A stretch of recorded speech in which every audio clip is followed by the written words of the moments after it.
Bienvenue dans cet épisode spécial du podcast Le Pharmapreneur. Je suis Arnaud, votre hôte, pharmacien d'officine et explorateur de nouvelles idées.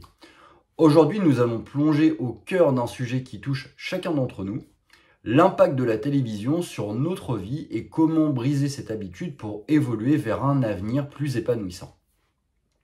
Avant de nous lancer, je tiens à vous remercier pour votre fidélité et votre soutien continu.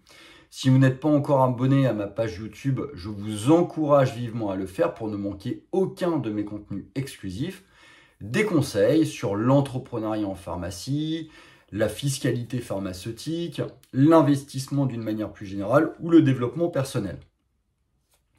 Je pense que cela pourrait transformer votre activité future ou actuelle.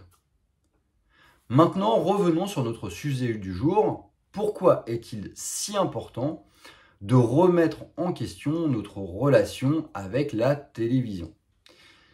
Personnellement, j'ai grandi dans un environnement où la télévision était omniprésente. Comme beaucoup d'entre vous, j'ai passé des heures devant l'écran, absorbant passivement les informations et les divertissements qui défilaient devant mes yeux. Mais un jour, j'ai pris conscience que cette habitude avait peu à peu pris le contrôle de ma vie, limitant mon potentiel de croissance et d'épanouissement personnel. J'ai réalisé que la télévision, bien qu'elle puisse offrir des moments de détente et de divertissement, avait un effet insidieux sur ma perception du monde. Les nouvelles négatives, les drames sans fin, les publicités incessantes pour des produits dont je n'avais pas besoin, tout cela contribuait à nourrir un sentiment de pessimisme et d'impuissance. C'est alors que j'ai décidé donc de prendre les choses en main. J'ai entrepris ce que j'appelle une diète de télévision, une pause délibérée dans ma consommation de contenu télévisuel. Au début, ça n'a pas été facile, la tentation de rallumer la télévision était forte, mais j'ai tenu bon. À la place, j'ai commencé à explorer d'autres formes de divertissement et d'apprentissage. J'ai redécouvert par exemple le plaisir de la lecture, en plongeant soit dans des romans passionnants, dans des biographies, mais également dans des bouquins de développement personnel. J'ai également cherché des moyens de m'informer et de me former en dehors des sentiers battus, en explorant par exemple des podcasts, des conférences ou des cours en ligne. Et devinez quoi? Cette décision a changé ma vie. En libérant mon esprit des chaînes de télévision, j'ai découvert une nouvelle passion pour l'apprentissage continu et le développement personnel. Je me suis mis à lire des livres sur l'entrepreneuriat, les finances personnelles, la psychologie et bien d'autres sujets encore.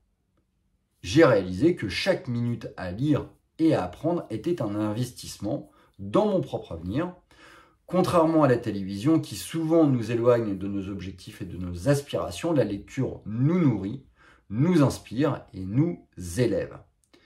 Mais ce n'est pas tout.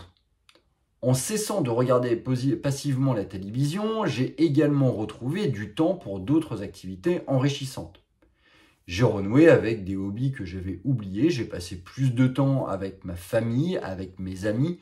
J'ai même, par exemple, trouvé le courage de développer de nouveaux projets professionnels et personnels, comme par exemple cette chaîne YouTube. Alors, si vous vous reconnaissez dans mon histoire, si vous avez la sensation de sentir ou de ressentir cela, je vous encourage à envisager également cette diète de télévision pour vous-même.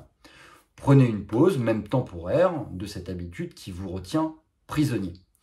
Explorez de nouvelles passions, investissez dans votre propre croissance et préparez-vous à voir votre vie se transformer sous vos yeux. Sur ces mots, je vous souhaite une journée remplie de découvertes et d'inspiration. Et n'oubliez pas, le voyage vers une vie plus épanouissante commence par un simple changement d'habitude. À bientôt pour de nouvelles aventures sur votre podcast, Le Pharmapreneur.